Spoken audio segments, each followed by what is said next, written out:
What's up, guys? Welcome to episode 5 of Cinematic Boys Reviews. What's up, Bilal? How you doing? And also, welcome back. I haven't seen you since last week's movie review. Yeah, I was just traveling, but I'm back. Talking about Blade Runner 2049. Yes, ladies and gentlemen, our review for today is Blade Runner 2049, which is our fifth Denis Villeneuve movie. Yeah. If you guys don't see, if you're on the video version, Bilal showing off his Blu-ray copy of Blade Runner 2049. So, Bilal, let's get in. So a little backstory on this movie. Um, let's pull up. No, let's not pull up right now. So some backstory is this movie came out 2017. I think one of the movies I think in the past was it 7 years. I think is one of the movie years that we got the most like jam-packed blockbuster movies in, because I know a lot of movies in 2017 came out like this: Power Rangers, Baby Driver. I think one of the John Wicks did. Spider-Man: Homecoming. A lot of great Logan, movies. Did Logan come out in 2017? Yes, a lot of movies came out in Guardians of 2017. the Galaxy Volume 2, Oh yes, it did. I forgot about that. Um, yeah, I was thinking any DC movies, but I think no DC movies came out that year. The Wonder Mid. Did Wonder Woman come out that year? Oh, this movie was like, I don't know. Warner Brothers might have been eating this year. They've had some great movies come out then. But Bilal, what are your thoughts about this movie? Blade Runner 2049 is a damn masterpiece, but didn't even know if really showcases a character study of the character of Officer K, trying to find his true identity, but also showcases the elements of loneliness in such a mature way that hits you at such a personal level and hits you emotionally inside of this film. Also, Ana de Armas as Joy, the hologram, was actually really good. A very believable performance by Ana de Armas. Harrison Ford was barely inside this film, but when he actually just showed up, he was really good inside this movie. Jared Leto as the main villain was really great. The cinematography was so beautiful. The score and sound design is so incredible, and the world building inside of Los Angeles and this futuristic take of it is so beautiful to look at. It feels like when you're watching this movie, you're part of the environment, and that's something I really love about this movie. And was it scored by Hans Zimmer for this movie? I think it was. Let me look I that up real quick. But so Hans Zimmer was the person composing this movie. He did such a phenomenal job. Also, amount of detail in the storytelling is great from the beginning to end, and it's such a incredible film as a whole. Yeah, it was Hans Zimmer that done the score. But so, what Okay. what what are your thoughts? Okay.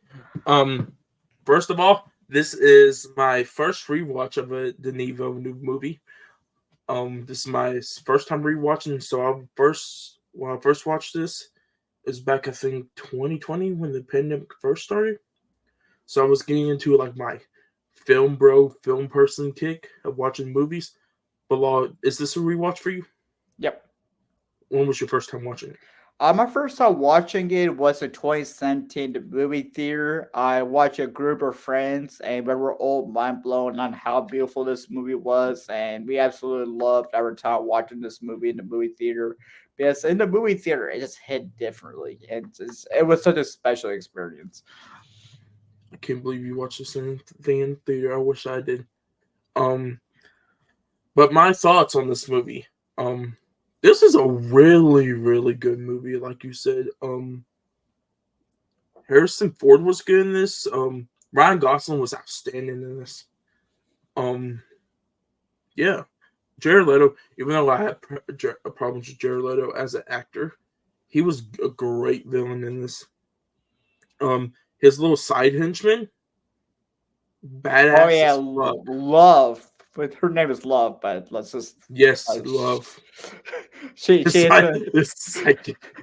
the psycho's name Love, and she isn't lovely at all. But she's No, it's not lovely at all. Ana de Armas, that's like the little AI hologram maid, thing, hologram maid. Joy, whatever. Yeah, Joy. Her name is Joy. Yeah.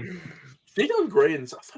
Okay, so rewatching this, I thought she was like had very like little screen time in the movie, but she has a lot more screen time than I thought.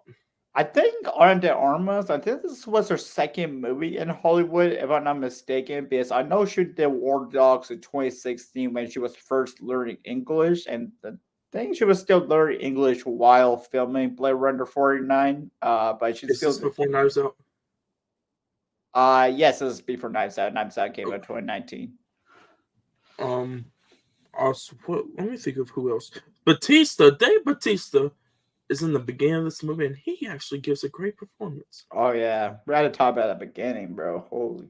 The twist in this. When I first watched it, shocking. Rewatching it though, realizing the twist, I'm like, okay, it's like, you know how like when you rewatch things, like the pieces start connecting together, and you Yeah. realize it really connected with me on the rewatch right here. The color palette was great. This is, I think, where Denis, I think, went full out with like a cinematography with every color, like in the city in LA, dark, gritty, like he was not the yellow color though, but like a dark black, grayish. I mean, you do see the yellow color some points of the film still. The yellow is when you get outside of like you go to San Diego in the wasteland. That's where you start getting the orange, yellowish color. And this man loves rain. I don't know why he loves rain. I mean, he used rain in such an effective way, though. He used rain in Arrival. He used rain here. Oh, there was a scene. What was it? Are we allowed to talk about spoilers, or like this is not spoilers? Yeah, yeah. Let's just go and do. This is not like a really a spoiler, but do you know when I'm just gonna say Ryan Gosling's laying there after somebody gets taken, and you see like the water like dripping down Yeah, beside his head. I'm like, that's a great shot right there. yeah. Like there was also one scene where it was like his half a face, and like you could see the dark and the light, and like the light shining. Of course, his face is covered in like blood and stuff. Yeah. And like Rebel from Attack, great shot. I mean, like this movie is such a piece of art. Like you can like pause something and just use it as like a wallpaper on your phone or something. Just I could tell you exact moment. Alex Coleman put this on a TikTok. So like like the back shots of a movie, like when like it films like a person's back of like them walking forward, right? Of when Kay or Joe is walking like towards one of the people's houses at the very end, and it's that orange around him. yeah. That's a good screen cover, like a saver. I think that's mostly it for my thoughts. I kind of want to get in something at the very end, so I want to save that right now. But Bilal, what is your positives on this movie? Positives. Like I said, the character study of Kay was beautifully written. I feel like Kay was such a great written character. Are we allowed to talk about spoilers? Yeah, let's just get into it because, of course, it's the positives. So, guys, if you haven't seen Blade Runner 2049, I don't know what you're doing right now. Go watch this movie. It's not streaming anywhere, so either find it, rent it on any services, buy it on any services, because I know some service right now has it for $25, a bundle of the original and this. If you don't, just go to you got yours off of Amazon, right? Yeah, just go to Amazon. I think Oh yeah, the Amazon. yeah, the 4K or the Blu-ray is cheap on Amazon. But just Yeah. guys, just to be like a little rain on your parade if you guys like digital copies. This does not come with a digital copy. Do yours come with a digital copy? Mine does. So if you get the Blu-ray, you will get a digital copy. If you get a 4K, the 4K, you won't get a digital copy. But yeah, we can just then come back here, of course, and listen or watch, of course, the rest of the podcast. Yeah, we can get spoilers right now.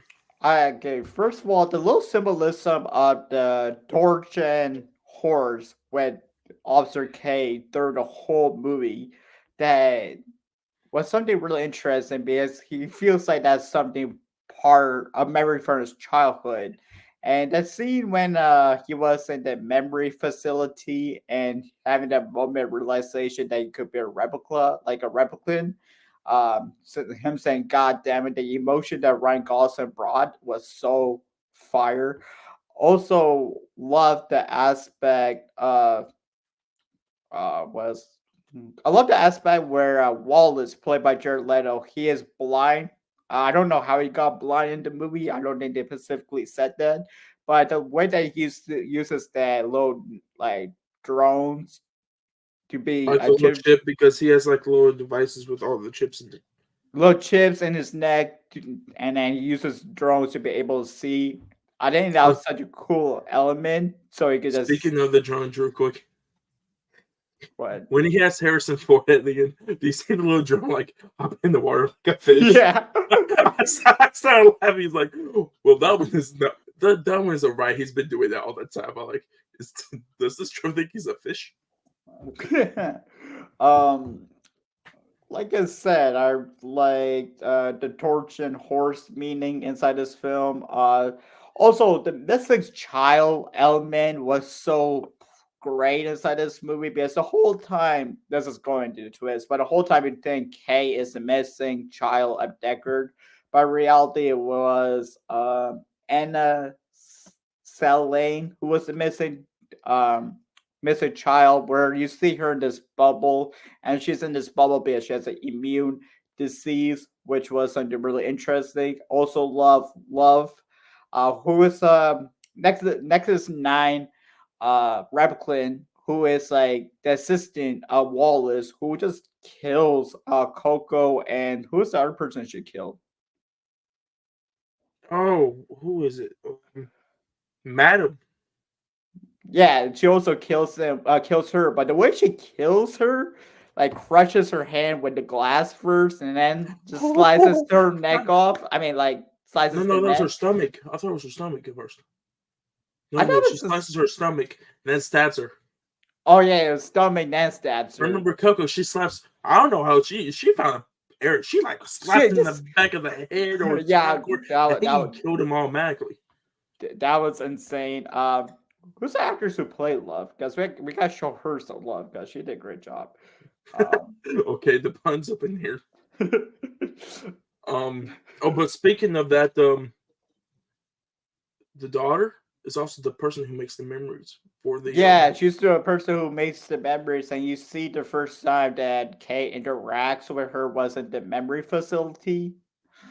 Oh, this movie has a lot of memes in it. A lot of meanings, yeah. It's No, a no memes. memes. Oh yeah, Yeah, memes. Yeah, oh yeah. yeah. The scene of when he says, "Damn it," and God damn it! Yeah, yeah, that, or yeah, I can help you with that. With Day Arms at the end. yeah.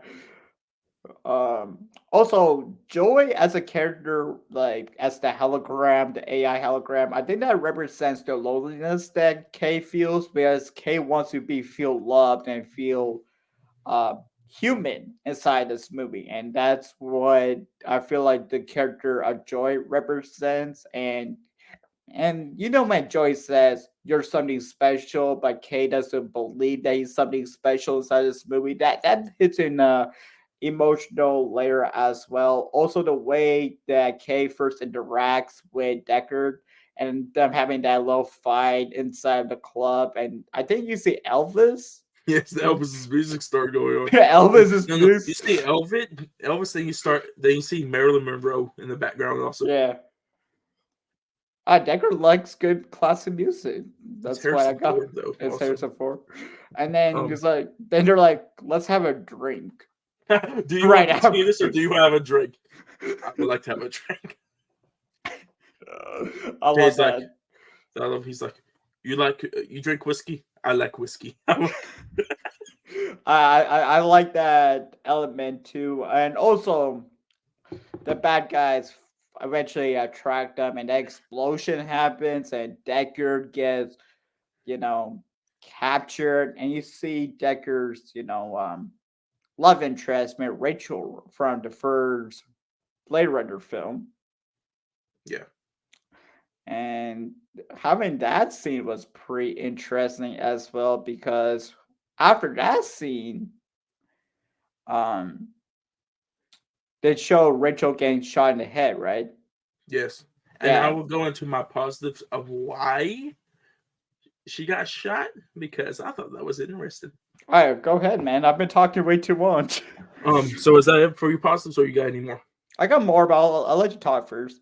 Okay, so what he's talking about is when she comes up to Harrison Ford, he looks at her. Of course, he's crying because they don't know. Because Wallace is like, "Are you like a replicant or you're a real human being?" And it's like, because before watching this, I watched the original Blade Runner for the first time also, and he always thought he was a human. So I'm like, it's like a mind twist. It's like not only you're making him think, but you're making the audience think. Is like, has he been a replicant the whole entire time? But of course, you know he's human because you see, of course, when Rachel comes up, he starts crying Yeah. because, of course, from the original Blade Runner, Rachel is a replicant. He finds out. He saves her. Of course, has the child, which is the woman that It's does in the the memories bubble. and does the memories. But he starts crying, so you definitely know he's not a replicant at all. But what got me is he looks at her, he walks away, and he's like, "She had green eyes." Oh And the yeah. one had the one that they had brown eyes, and he just that line right there really shocked me because of course I think he would took Rachel because technically he didn't know who his kid was. Yeah. I think all he wanted was Rachel back, but of course part of the plan to get the kid away so Wallace couldn't find the kid um was so he had to go away, never see his kid at all before even the kid was born. Yeah. So Also, I have a question. In your opinion, since you saw the original film, what does the origami mean? In your opinion? oh, the origami. Um, I don't know because I'm just going to tell you the ending real quick. Sure. Um, so I think at the ending there it's maybe a horse. I think because at the very end, you know the guy that does the origami at the beginning, Yeah. Yeah. he at the very end he sees Deckard right before he eliminates the or kills the main bad guy in the first one. Which great fight scene below. I can't wait for you to watch that fight scene in the first one. Really Scott does a great job in that movie. Um, but he goes up to him and he's like, he throws his gun back to him. He's like, you know, they will. She has to die at some time, or we all she has to die at some time, but we all have to die at some time. And when they go back to her apartment, so they can get her, so they can leave and I think go to the outworld or somewhere else.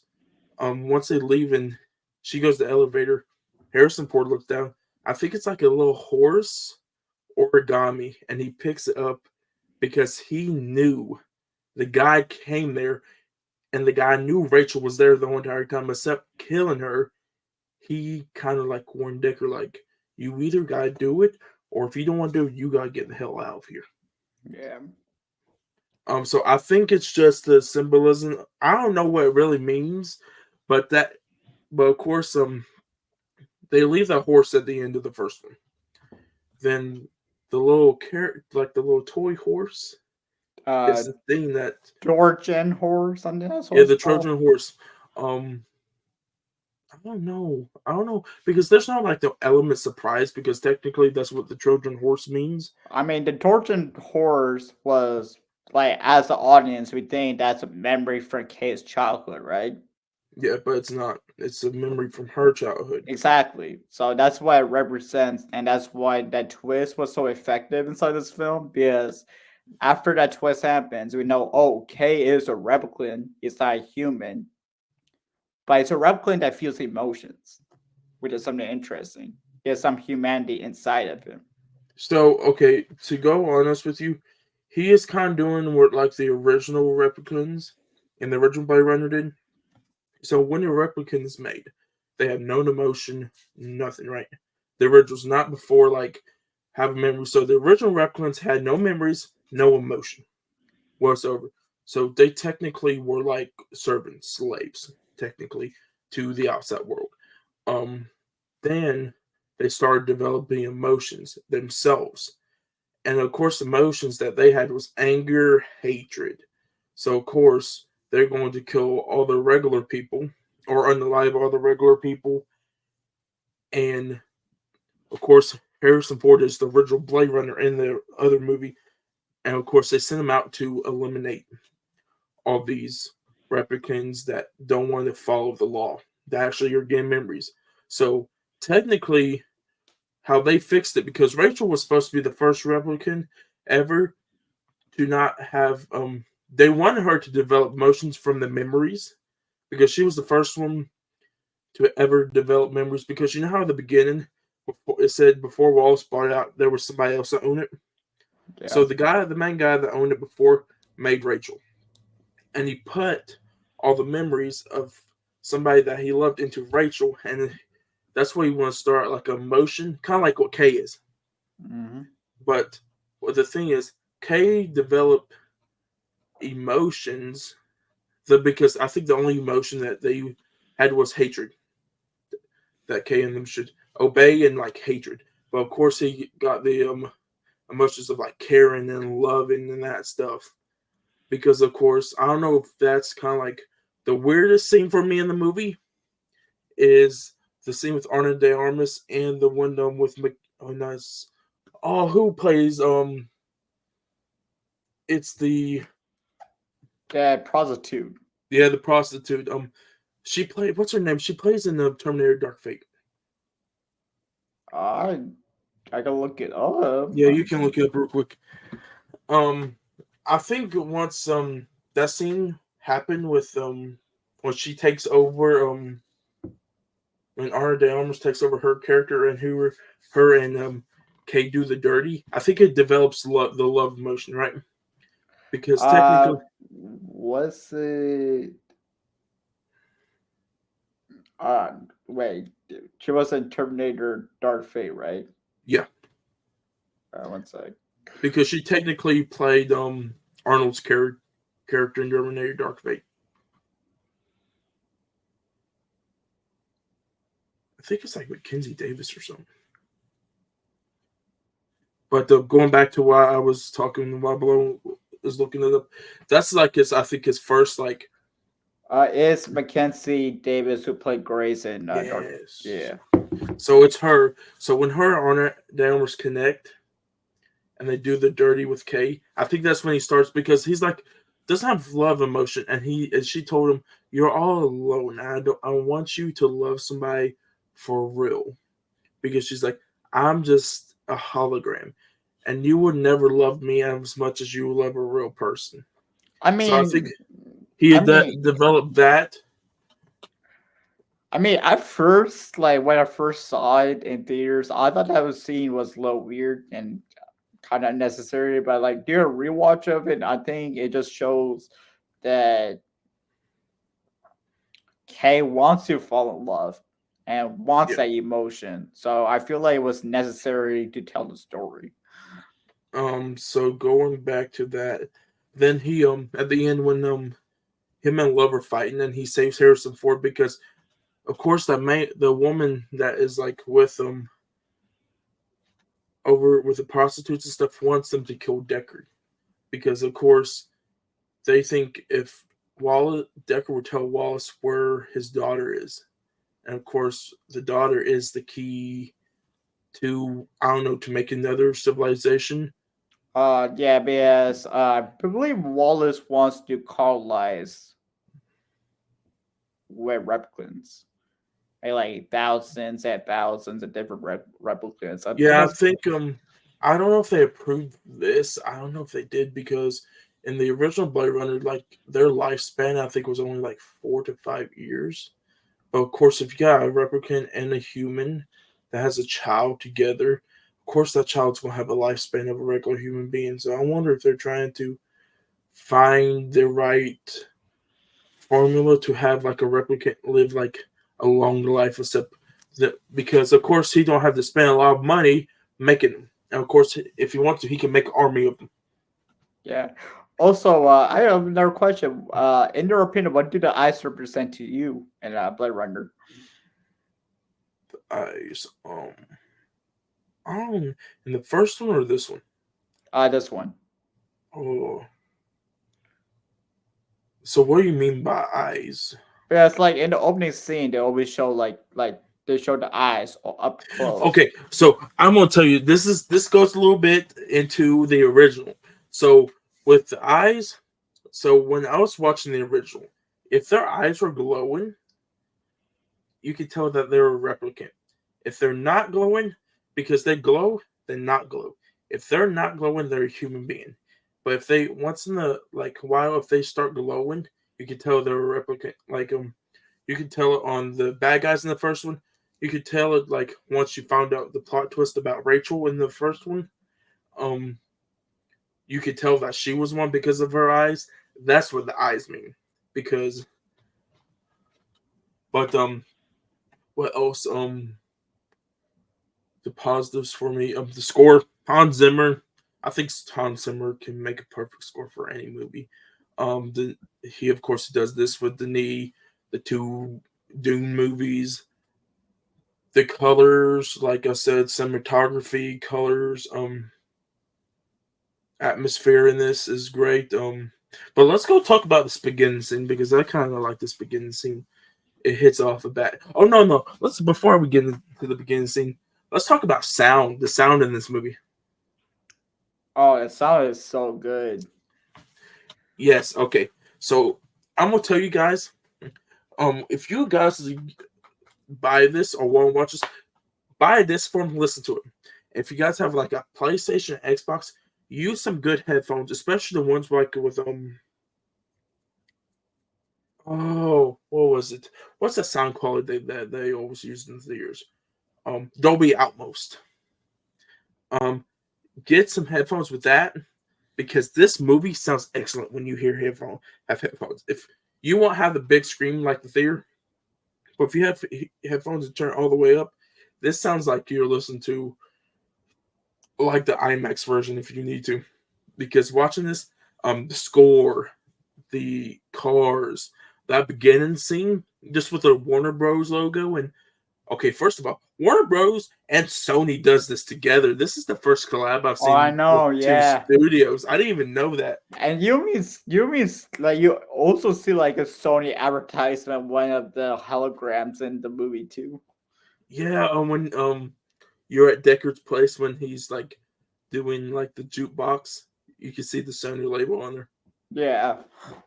Um, but let's get back to the original scene. Of course, you get. Does it start with K flying? No, it starts with Batista. He's like growing like worms or like maggots. I'm like, Worms, oh, yeah. like mealworms. Of He's course, you don't. like he's a farmer that was like He's like, in the I'm a military. farmer. I'm like, that's not the type of farming we do in Yeah, here. I know. Like we grow up potatoes and carrots and stuff. We're not growing mealworms. But like, dude, that fight scene between Kay and Dave Batista, where they're like But banging against the, right. and like the wall is just breaking, and just like feel it so well with the sound design. Oh my gosh, so good. Not only that, especially the line that Batista tells him, he's like, "You don't know it, but that miracles do happen." Oh And on the yeah, rewatch, I'm like, "Yes, I know what he's talking about now." At the beginning, I'm like, "Why is he saying this?" the first time. I'm like, dude, the foreshadowing in this movie is so good, bro. so, I think that's about it for the beginning. Do you got any negatives about this? Because I got one nitpick that makes me mad. I got nothing. Yeah, I mean, my I nitpick. mean, the pacing's low. Like it's very slow. It's hard to get used to for the beginning, A but little bit. a little bit. But it's not a huge negative that ruins the movie for me. So This doesn't ruin the movie for me. But when you got Harrison Ford on the poster of this movie, right? And he's the main character of the first one. And I looked at the runtime, and he comes into this movie in an hour and 43 minutes into the movie, and that's what pisses me off. I was fine with it. I mean, it's Harrison Ford. He was probably busy with other things. You know, he's a busy man. Right? He's a busy man, but why would you like have somebody else up there? I mean, they need a Harrison Joy up Ford. there. It's like a marketing. I know it's marketing, but it's like you cheated everybody out of the marketing because, of course, this is Ryan Gosling, Harrison Ford are even on the cover of it. I You mean, think Harrison Ford is going to be in this movie? Like when I was watching this first time, like the first time when I'm like, okay, Harrison Ford's in this. I'm like, yeah, let's go. You don't see Harrison Ford in it. Like I'm like sitting there, like, where's Harrison Ford? Then we see at the very end, I'm like, what are you doing? I'm like, oh. I mean, the thing again, this movie's more focused on Kay and this like journey that led to Deckard slowly to Harrison Ford. He's still a big part of the movie, regardless of how long he shows up for. So that's my only nitpicking. So I want to talk about a little bit. I was going to ask you the question: which one do you think is better, the original or this? But of course, you haven't seen the original. For me, I like this one better. But so interesting fact about this. I think I told you a couple weeks ago. I don't know if I did. When this came out, Alien Covenant came out at the exact same time, right? Yeah. So Ridley Scott did the original. Ridley Scott has came out and said he wished he didn't do Alien Covenant and done Blade Runner 2049 instead. Yeah, he should. But think, if he done Blade Runner 2049, Denis could actually done Sicario too. True, but like I'm cool with Denis doing this. So I think I don't know how Alien Covenant is because of course I haven't watched any of the Alien movies. I'm sorry, people. Hey, don't worry. Romulus is coming out. We might be able to review them on here. So a little tease, people. You might get the Alien movies. Like, was it July, August? Because the Romulus comes out August 16th. Trailer needs to come very soon. Well, hopefully the trailer gets hyped up. Yes, the Alien movies are massive. It's Fede Alvarez. I'm already excited. I love Fede Alvarez. Evil Dead 2013, my favorite Evil Dead movie of all time. So I like Denis' version of this. I don't know if Ridley could have done this version, but there's some great things. The first one and this one. The scores are good in both, but I like the score in this one a lot more. The cinematography, really, Scott did a great job with cinematography back in the 80s. But with the technology and stuff now, the way Denis like shoots movies, this is good. Rain, there's Rain, both of them. There's some aspects that he took from Ridley Scott's version and done good. Like the rain aspect, like in the first one, it was always raining, and here it's always raining. I'm glad he took that, and I'm kind of glad they used good CGI for Rachel's character or like de-aging, because sometimes it can be bad, but I'm glad they did a good job on that. But besides that, I think that's it for the negatives and the questions. Do you got anything else on this before we go into our next things? Because I know you said you had some more positives. I mean, the next positive is the ending. Right after the battle between Love Which part of the and end are we talking about? I'm getting there, bro. You know the fight between Love and Kay when he saves Deckard, I love that. but like It was a rewatch. I'm still like on the edge of my seat. Like I know, what's going on? I know. It was so good. But anyways, when Love wounds Kay so much, and before he just lays down, he gives the horse to Deckard to say, "You should see your daughter." And then he lays down, and then Kay dies. Unfortunately, sad ending. But he has that moment of realization. Oh, I appreciate my life. I did something good at the same time, but the ending where Deckard finally meets his daughter had me tearing up. And there was like no dialogue in it, and it still hit me. Okay, the video that you sent earlier today in the group chat, was that scene you were crying in? Yeah. Okay, I kind of was where I'm like, I was watching the whole movie. I'm like, what scene's blood crying in? I'm like, that scene popped up. But like, it's that scene right there. No. You also gotta think this is the first time this man has seen snow. Oh yeah, true. Because remember, he was looking at the snow, and it's the first time he has seen snow. Because he's always known rain. Yeah. The way they use snow was so good too. Oh my gosh. They have snow. They have heat. They have even the bees. They have tiny drones too. The drones were good in this. The CGI was good. I don't know. Do you think those were CGI or do you think those were like really real drones that Denis did? They're real drones. I feel like Jared Leto actually got blind for this movie. Method acting. I want to know what method acting this guy did. Bro, the scene when he kills the replicant and just kisses her before, like, after Full Jared Leto. I was like, okay, Jared Leto, you do you, man. Oh, Jared Leto. You got more positives, my guy, besides Jared Leto? Not positive. I had to talk about Yeah, talk about some of the positives you sent me. You sent me a whole bunch of stuff. who's the actors who played that person, the bubble? I can help you with that because I am done with my stuff, so I can help you out, my guy.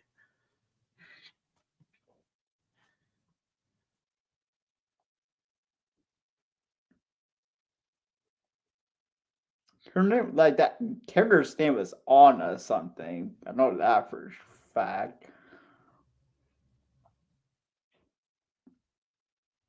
Carla Jury? Yeah, she was really good. I love the chemistry between her and Ryan Gosling, especially in that.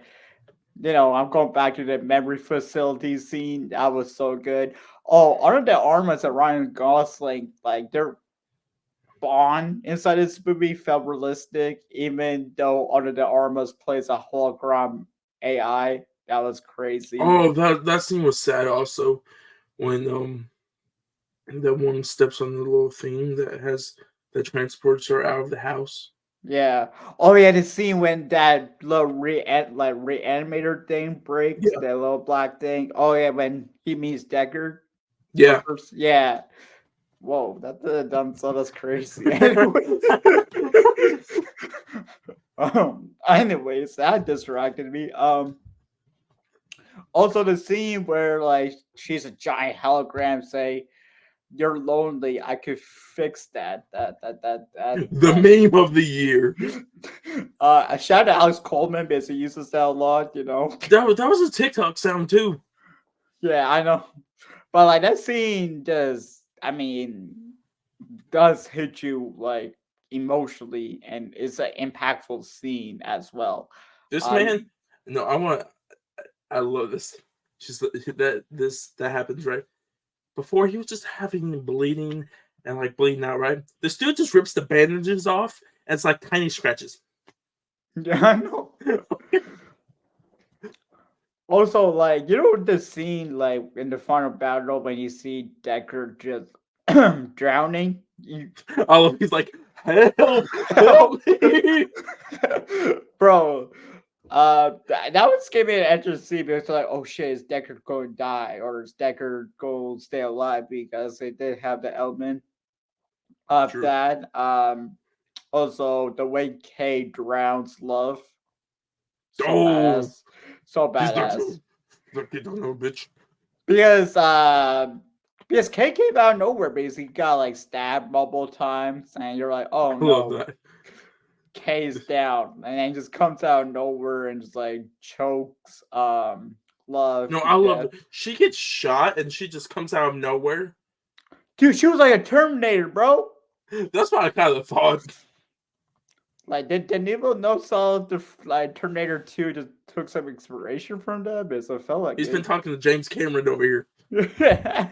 You know what? James Cameron, water Terminator. There we go. Also, James Cameron loves the water. bro, why have you not talked about the flying car? I want that.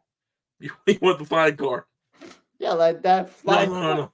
So I was talking to my mom because the original Blade Runner was set in 2019, and if you watch that movie, I'm like, nothing has came since like in this movie like since that time. Of course we got big like screens. Of course we got like the was it the globe thing? It's the globe thing that's in Las Vegas. That's the closest thing I think we got to Blade Runner. We don't got no floating cars. I think that's about it. We don't have rain 24/7. Also, Oh, have you seen the Blade Runner anime series yet? No. I need to see that. Me too. You got any more positives on this? Poor Davis Sebastian died. Who? David, you know. Oh, Davis Dalmatian. The Mansion, I can't say his name to save my life. And poor guy, man. He's like, why you taking the bone? And she's like, here's your peppers. Like, this dude had to suffer inside of prisoners. Now he has to suffer. Oh my goodness, I forgot about it. This poor guy had to suffer Blade Runner 2049. Like, dang, bro. But like, you didn't know the hair DNA thing. That was interesting too. Yes, very interesting. The memory, because of course, where I just watched the first one, the little memory ball. Yeah. The memory, because I automatically knew it. It's the first time Rachel meets Deckard. Yeah. And I was imagining that scene in my head the whole entire time when that conversation was going on. Yeah. So mostly is that it for your positives? Yeah. So let's go right into it. I want to talk about this dude, Denis Villeneuve, has stacked cast, and he also loves to recast people and stuff. Yeah, David Dalsmanchen, Batista's going, of course, Batista in the future when this came out is in not Blade Runner. He's in Blade Runner 2049. Doom Part 1 and Part 2. Who else? There was another person in this. Because of course we see no Hugh Jackman, no none of the main actors in that. I know in Dune he does Josh Brolin. Josh Brolin was a Sicario. Yeah, this one's saying Sicario and Dune. I think that's only David Dalsmanchen and Batista that I remember of. I mean, because Jared Leto's in nothing. I'm kind of glad he's in nothing either. Denis Villeneuve said Jared Leto plays a villain because he's a villain in real life. That's it. I kind of wonder like what's method acting that he does because I think Jared Leto would have been like perfect like in Dune. It's like, what did he do? Or did he not call him up for Dune? Imagine Jared Leto played Austin Butler's character. That's what I was thinking too, but I'm like, ugh. But you can also think, it's gotta be Faye. Faye can't be like 50 years old and Paul can be only 20 because technically Faye and Paul are supposed to be the same age. So with that being said, let's get into some Letterboxd reviews. So below, without looking this up, I did this during that podcast episode.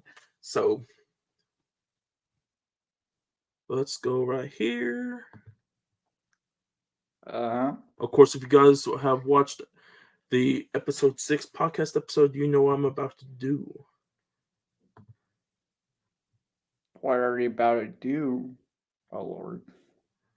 You probably did some meta web Letterboxd review. Yes, I see it.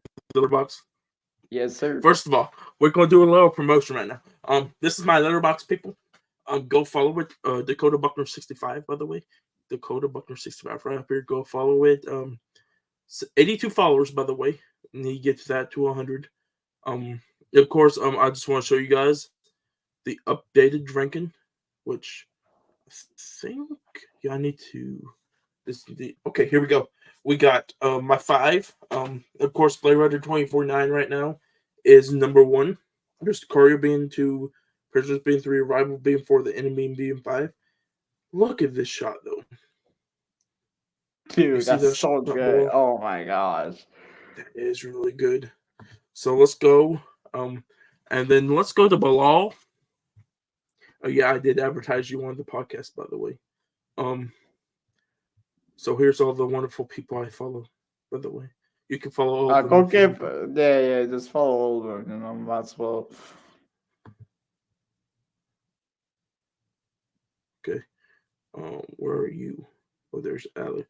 There's Mr. Alex Coleman, the Blade Runner 2049 fan. Bro, you just skipped me, bro. No, because I'm your follower. On my followers, like you're all the way at the bottom. So this is Bilal's page. 160. Let's get him up to 200. Yeah. I like your top 4, my guy. Max Fury Road. We will be reviewing. Furiosa. Mad Max Saga is coming close. What are you doing? I'm doing nothing. I can't even see you. I heard you. What are you doing? I heard you. I'll say yeah, bro. Watch this on the playback. Oh, hey, I wasn't doing nothing, I'm watch bro. this on the playback now. So go follow Bilal, by the way. So let's get into these reviews. Blade Runner.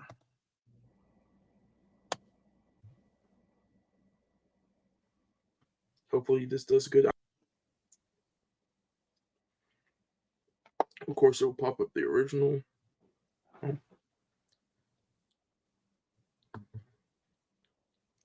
Of course, it's going to show the regular poster because, of course, I might take the clean signed into my account. Okay, so average Letterboxd. Of course, this is 4.1 out of 5 stars to average. This movie.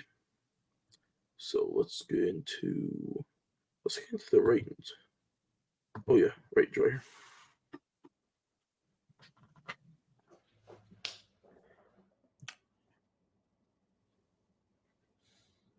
Okay, reviews, sort by rating. Oh, this is a good. Okay, sort by rating. No, I'm just gonna have some words.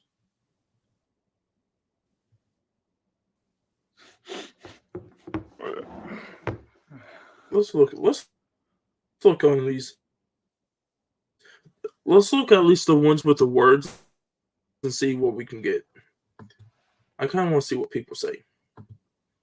We're not going to do bad ones though because I don't want to get mad like last week. Let's listen to some positives though.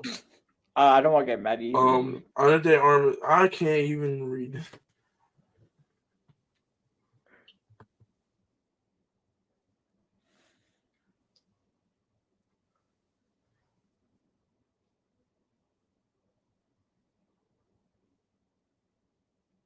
Oh. Hey, Bilal, to make this easier. No, do you want to count our phones real quick? Because this is going to take forever to load. Pull it up. I got them pulled up already. let's look through some of our mutuals. Of course, we're gonna shout out our mutuals. Let's go to Mr. Alex Coleman because this is a big Alex Coleman movie. Where's Mr. Alex Coleman?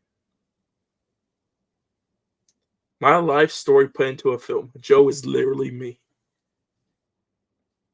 That's Alex Coleman all the way.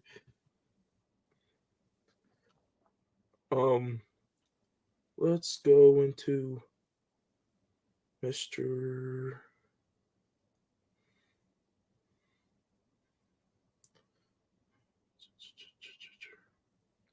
Okay, let's look at Bilal's view. Did you type some? Oh, you haven't posted it yet for your rewatch today. I did. No, you only put the raid. No, I did. Oh, wait, this is shortened for me on here. Bro, it's right here, bro. Right here. What the heck?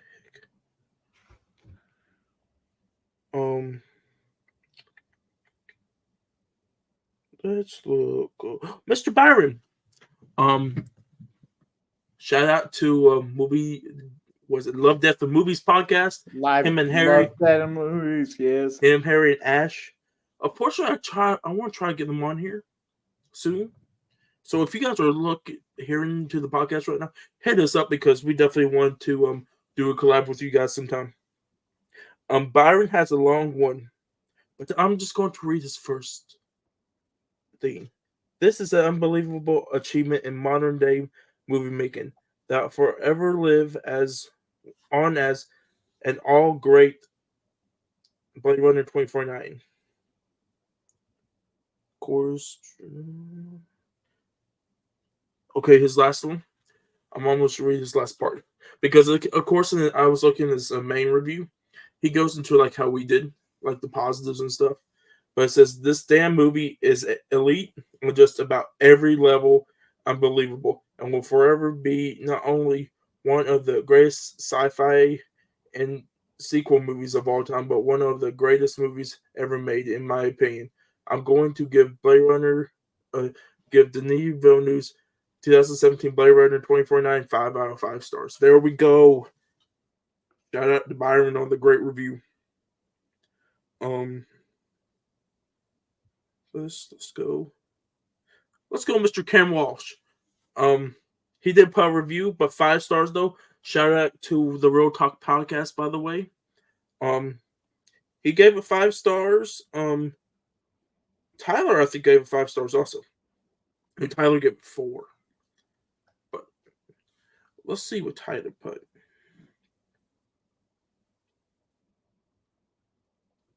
Oh, he just said he wasn't fully like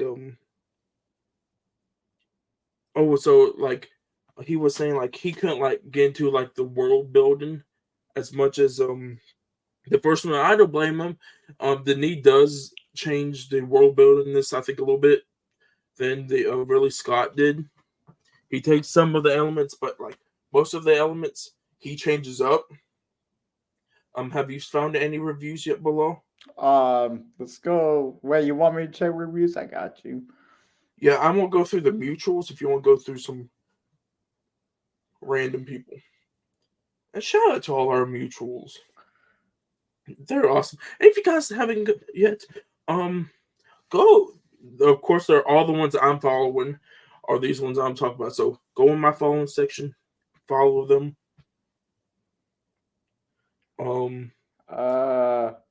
Let's go with the Raiders boys, the Raiders of the Lost podcast. Somehow, Villeneuve pulled off an amazing sequel to the original masterpiece. That is correct.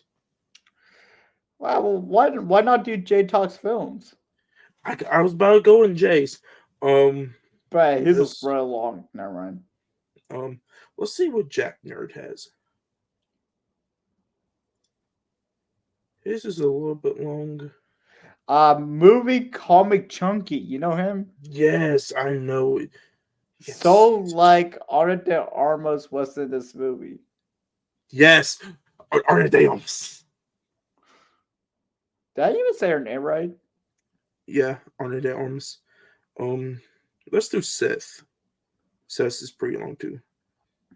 The So any lowest I'm seeing right now is 2 stars. Out of our mutuals, but I read Mutual, I gave it 1 star. Oh my gosh. don't say any names though. I'm not gonna say it. Um, so let's go into some random ones.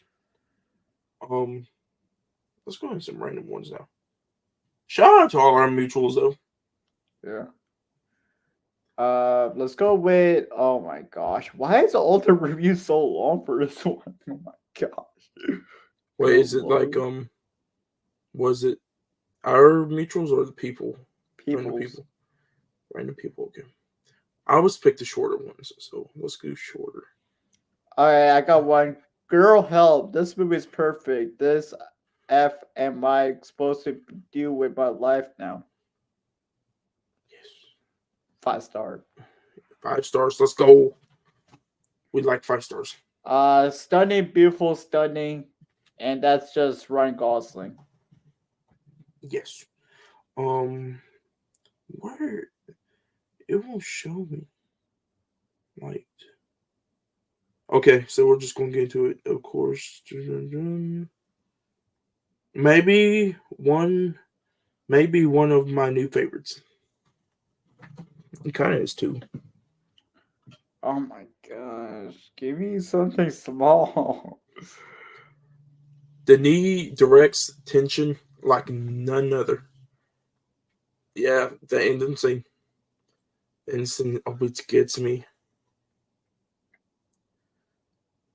A lot of people are just playing stars for this. I don't blame them. Ryan Gosling, 5 stars.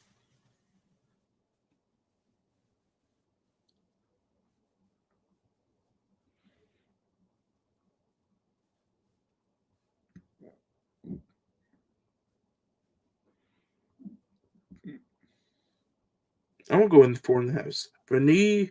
Denis Villeneuve and Roger Dickens are freaking warlocks. Burn them at the stake immediately.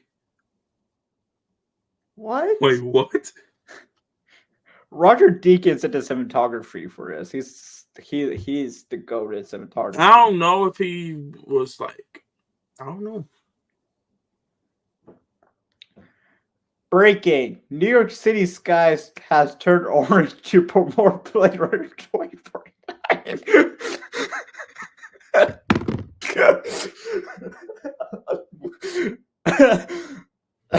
Oh, here we go. The cinematography check, the acting check, the concept check, the plot check, the character development check, check, and check.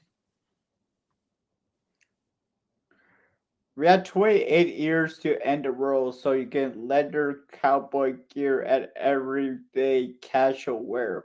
What? Okay. Well. Okay, let's look up 2 more reviews if you want to before we get into our other stuff. Okay,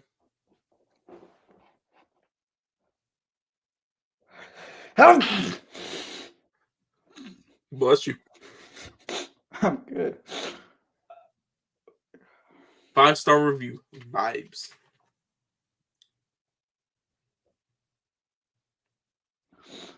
For lack of better term, the best filmmakers are often the best readers, and Denis Villeneuve is easily among the inspired group when it comes to science fiction. I cannot say that word. Never mind. Me chilling, bro. English is hard. Four Wow. stars. I like Ryan Gosling.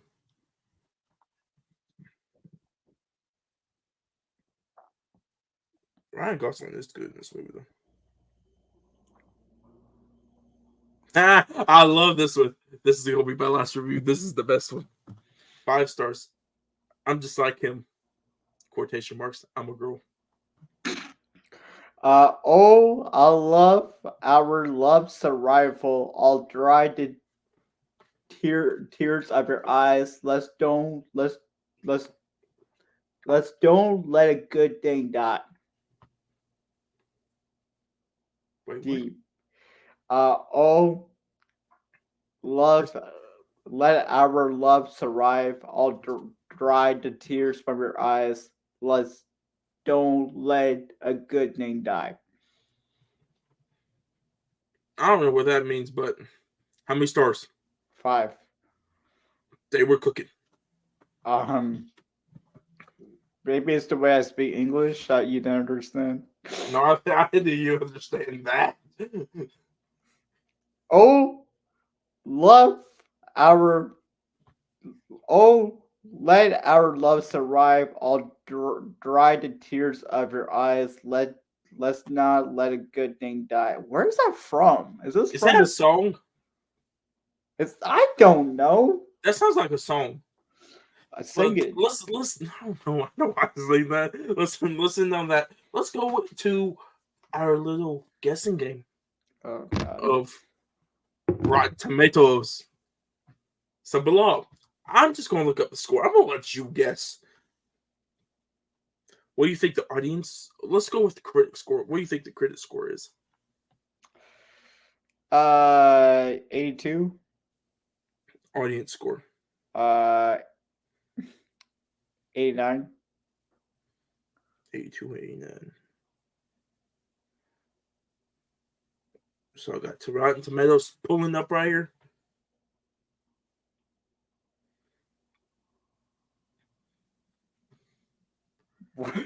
Both critics and audience is 88. That's the first time I've ever seen the critics and the audience agree on the same thing. Man, Blade Runner 2049 breaking world peace, man. That's crazy, man. This shit just said breaking world peace. The movie that causes like the world's destruction brings world peace. So let's go with Oscars. This has to have some Oscars.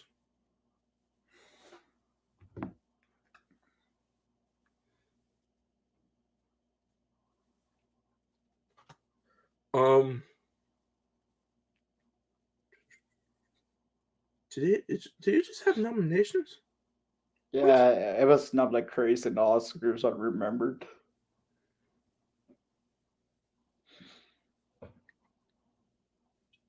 So it was okay. No, wait, let me see. It was, if this is right, it said it was nominated for 5 awards and won 2. Best cinematography and visual effects. So what else did it get? Acclaimed, not acclaimed, but what is this? What the heck?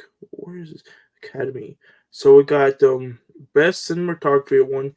It got nominated for best production design, best sound edit, and best sound mixing got nominated. Who won? Who won?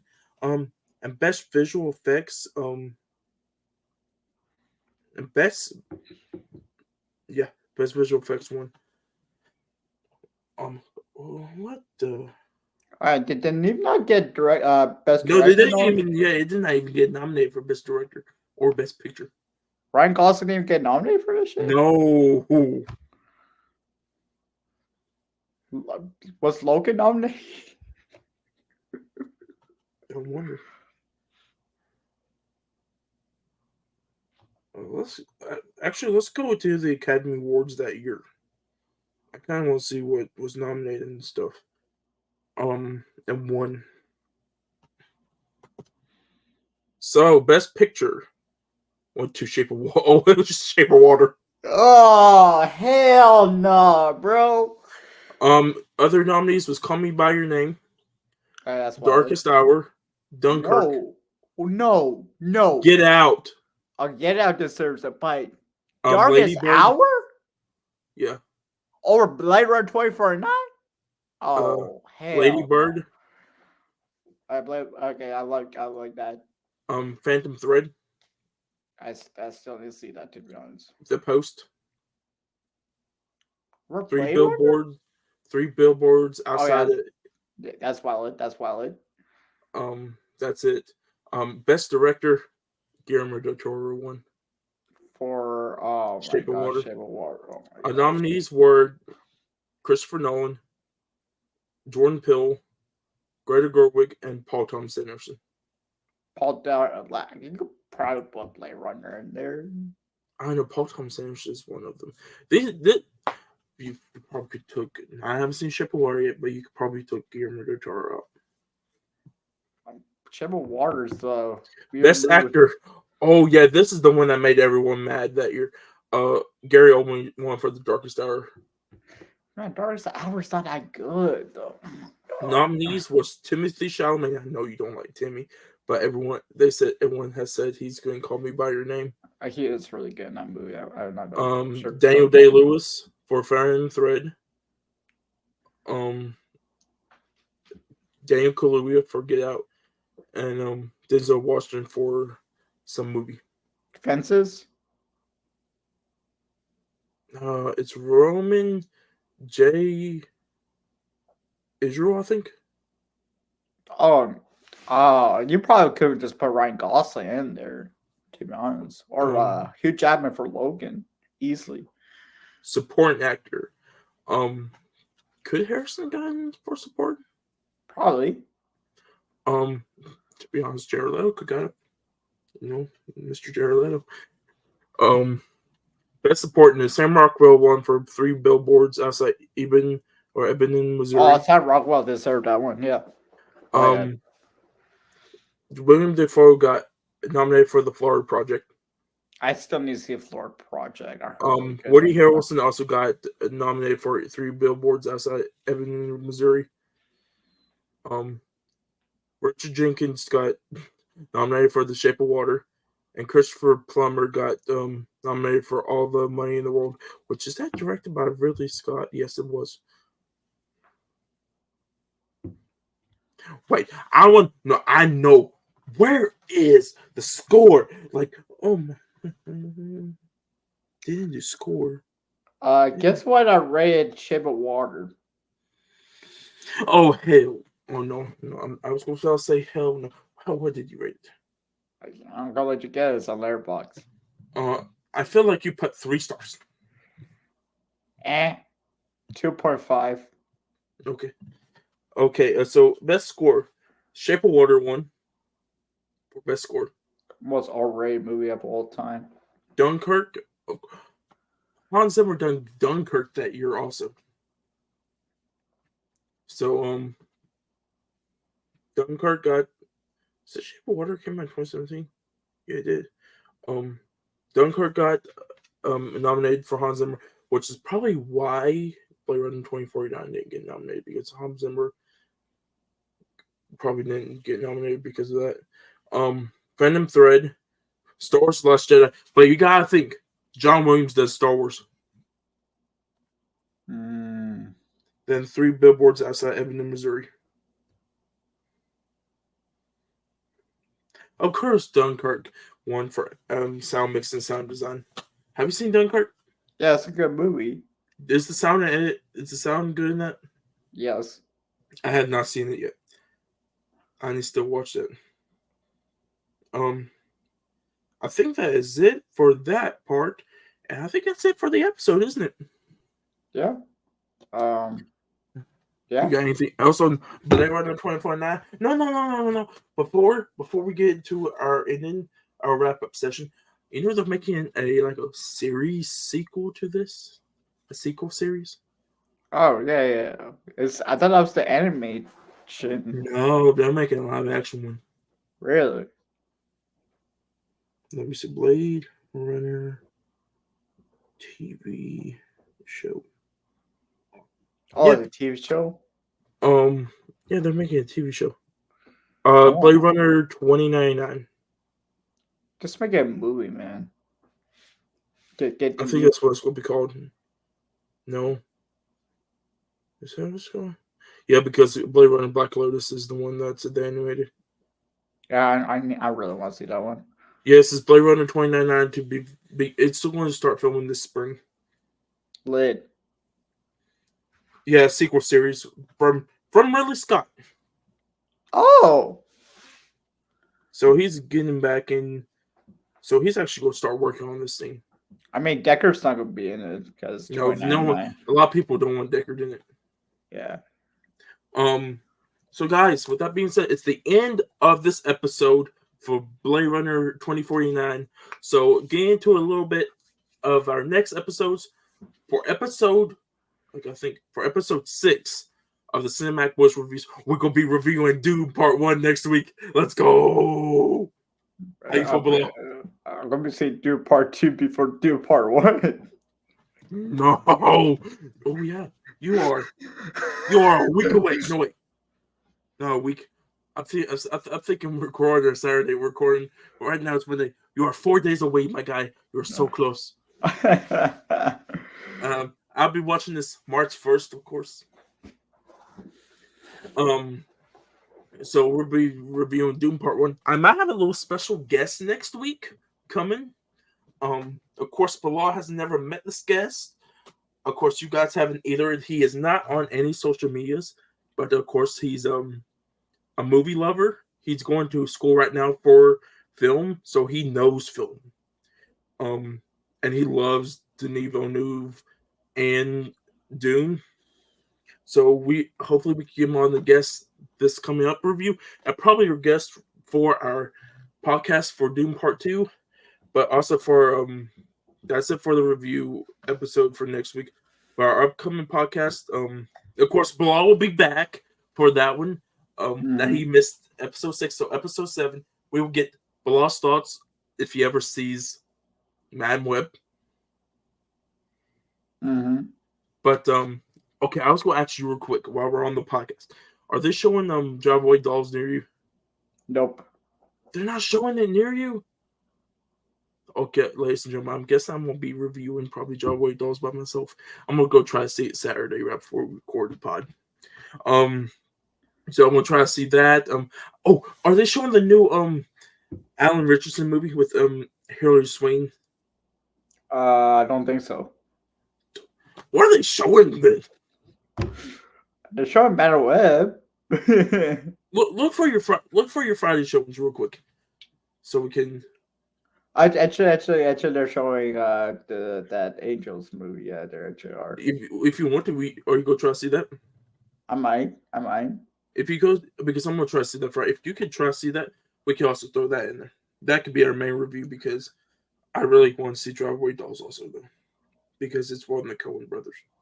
And plus, Alan Richardson is on like top of Hollywood media right now, especially since Reacher came out. Why is Mean Girls still playing, bro? That's on digital, so I'm just waiting for Paramount Plus to come out with it. No. Why is my theory still playing Mean Girls? Like, get rid of Mean Girls and put in Driveway Dolls. That'd be greatly appreciated, so I could watch it. Wait, Demon Slayer's playing. What the heck? It's weird. I'm not even getting that, so that's probably why. I want Driveway Dolls, man. So we will be reviewing. Bilal will try to get his thoughts on Madame Web. If you guys haven't, go check out episode 6. You'll be hearing my full breakdown all the way. I think I went 20 to 30 minutes on this review, to be honest with you. And I'm gonna try to see Drive Away Dolls to get my thoughts of. Bilal said he probably going to see Ordinary Angels, so we'll probably do our main review on that for this upcoming podcast this week. But of course, we're going to be talking about. I don't know if trailers have come out yet. Oh no, we are getting a big trailer coming out today. Now that we will be talking, I'll be talking about because Bilal don't review trailers, and of course, Bilal don't like the director of this movie. So, which movie is this? Borderlands. Oh God, Eli Roth. It's Eli Roth. I like Eli Roth. Oh, but the only movie I've seen by his is Thanksgiving, of course. But I don't know enough about Borderlands, so I'm probably gonna have to talk to my brother about that because I think he played the Borderlands games when he was younger, just to get to like the aspect of the games. Hell, we can even probably play it if we need to because the movie don't come out until August to get like thoughts on the games before we see the movie. But of course, we're gonna go into movie news, which I think we're getting pretty good bit of movie news this week. We're gonna try out the new way I'm gonna show Bilal. If you guys have watched episode 6 of the podcast, I think we're gonna start doing movie news and talk about trailers and stuff that way. By the way, ladies and gentlemen, if you guys are listening right now, 100 movies had kicked in today. So I started off with Blade Runner 2049. We won't get this thing cooking right now and start pumping out movie watches. But I think that's it. So guys, again, we can't spread out this podcast because, of course, Spotify is not like TikTok, YouTube, and stuff. It don't have an algorithm. So the best way to share this podcast around is organically. Talk to your friends. Tell your friends about it. Heck, if you're not following us on Spotify or Apple when you're listening right now and haven't gave us a rating yet, give us a rating, give us a follow. Let us know how we're doing, especially in that rating, what we need to fix, what we could do better on, what you guys love about this podcast. And I'll be posting more on social media. I have been thinking of some techniques to have promoting our episodes, clips and stuff. And not only that, but also go follow our socials down below.